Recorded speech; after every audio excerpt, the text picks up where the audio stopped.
जय गुरुदेव, जय जगदम्बा। आप सभी का स्वागत है शिव शक्ति कृपा साधना चैनल पे। मैं कन्हैया भगत आप सभी का स्वागत करता हूं अपनी चैनल पे। आज के वीडियो में आपको बताऊंगा कि शिव शक्ति कृपा साधना से आप कैसे जुड़े। अगर आप शिव शक्ति कृपा साधना के माध्यम से साधना मार्ग में या सेवाएं प्राप्त करना चाहते हैं तो क्या करें। तो आप शिव शक्ति कृपा धाम के माध्यम से अगर किसी भी देवी देवताओं की सेवा, अपनी कुल देवी की सेवा, अपनी इष्ट की सेवा, पितरों की सेवा, ग्रामीण देवता की सेवा, इन देवी देवताओं की अगर आप सेवा प्राप्त करना चाहते हैं तो पहले अगर आपके गुरु रहे, जो भी आपके गुरु रहे हैं, उनके लिए आपको दान निकालना है। पहला जो दान है वो आपके गुरु का जाएगा। अब आप अपने गुरु को अपनी स्वेच्छा से जितना आप सामर्थ्यवान हैं, जो भी आपकी इच्छा है, पहला दान आप अपने गुरु के लिए निकाल दें। दूसरा दान आप गाय के लिए निकालें। अब गाय के लिए कुछ लोग जिन्हें हमने बताया कि गाय के लिए आपको दान निकालना है, तो वो कहते हैं कि हम सिटी शहर में रहते हैं, वहाँ गाय नहीं रहती, या हम ऐसी जगह पर रहते हैं जहाँ पर गाय नहीं रखा जाता, तो हम क्या करें। तो उसके लिए या तो आप अपनी इच्छा से, अपनी सामर्थ्यता से दान निकाल सकते हैं, या तो आप हमें दे सकते हैं गाय के लिए दान। और गाय के लिए दान आप अपनी इच्छा से, चाहे आप एक रोटी का दान करें या फिर चारे का दान, जो भी आप अपनी सामर्थ्य अनुसार करना चाहते हैं, चाहे 11 रुपये का दान, चाहे 21 रुपये का दान करें, ये अपनी इच्छा। दूसरा ये हो गया। तीसरा दान आपका निकलेगा कुत्ते का दान। जो आसपास वैसे सिटी में तो ये उपलब्ध हो जाते हैं, लोग रखते हैं घर के अंदर, लेकिन फिर भी अगर उपलब्ध ना हो तो आप इनके लिए दान निकालें। एक रोटी का दान, या एक रोटी का दान भी आप नहीं निकाल सकते, इतने सामर्थ्यवान भी नहीं है, तो आप एक बिस्कुट का दान निकाल सकते हैं केवल, उसका दान आप निकाल दें। या उनकी सेवा के लिए ये चीज़ें आप पहले निकालें। उसके बाद फिर शिव शक्ति कृपा धाम में, शिव शक्ति कृपा धाम में आप अपना नवीनतम फोटो भेजिए। इसके बाद शिव शक्ति कृपा धाम में जिन देवताओं की आप सेवा करना चाहते हैं, आप हमारे लिए नहीं, देवता के लिए, जिन देवता की आप सेवा, जैसे आप कुल देवी की सेवा करना चाहते हैं तो अपनी कुल देवी के लिए आपको वहाँ दान निकालना। अब आप दान कितने का निकालें।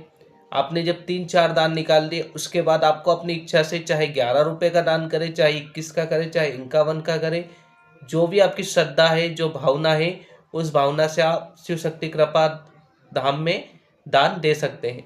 उसके बाद फिर आपको बताया जाएगा कि आपको किस प्रकार से सेवा करनी है और आपकी सेवा कहाँ से स्टार्ट करवाना है।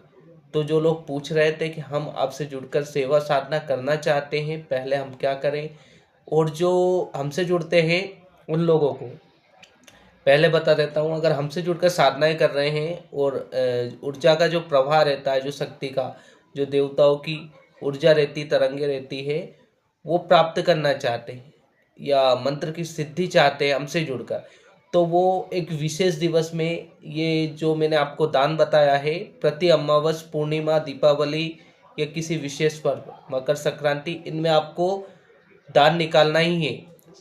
आपको, अगर आप हमसे सीख रहे हैं तो हमारे लिए भी आपको चाहे 1 रुपये का दान निकालो, ताकि आपको ऊर्जा प्राप्त होती रहे। और ये जो मैंने आपको दान बताया, आप प्रतिदिन नहीं कर सकते तो भी विशेष दिवस में अवश्य करें। इसमें मैंने आपको ये नहीं कहा कि चींटी के लिए, मछली के लिए, क्योंकि यहाँ पर मैंने ये चीज़ें भी बताई है, लेकिन लोग कहते हैं कि यहाँ पर उपलब्ध नहीं है, हम क्या करें। तो उनके पास एक ऑप्शन हो जाता है। लेकिन अब जो मैंने बताया, ये दान हर व्यक्ति जो इस मार्ग में नहीं भी आना चाहता है, साधना या भक्ति मार्ग में भी जाना चाहता है, तो वो व्यक्ति भी ये कार्य आरंभ कर दे अपने जीवन में। आप देखोगे 6 महीने, 8 महीने के अंतर्गत जब आप हमसे जुड़कर सेवाएं करेंगे, जो परंपरागत हमें मिली है, तो आप स्वयं अनुभव कर पाओगे कि जो सेवा हमने की है, वो साधना का जो अनुभव और सेवा का जो अनुभव आप देखोगे, तो आप देख पाओगे कि जो सेवा की है उसका अनुभव क्या रहा। पहले आपको स्वयं को ये परिपक्व करना होगा, तब जाके आप कुछ प्राप्त कर पाएंगे। यहाँ आप इतना भी अगर नहीं कर सकते, तो आप साधना में सिद्धि प्राप्त करने के लिए, जो आप जिस देवता की सिद्धि प्राप्त करना चाहते हैं, अगर उस देवता के लिए आप दान नहीं निकाल सकते, उस देवता के लिए आप बेजुबान या गौ माता की सेवा नहीं कर सकते, तो फिर आप अपने जीवन में साधना में सिद्धि प्राप्त करने की बात तो छोड़ ही दें। तो पहले ये कार्य करें और प्राकृतिक रूप से सेवाएं करें।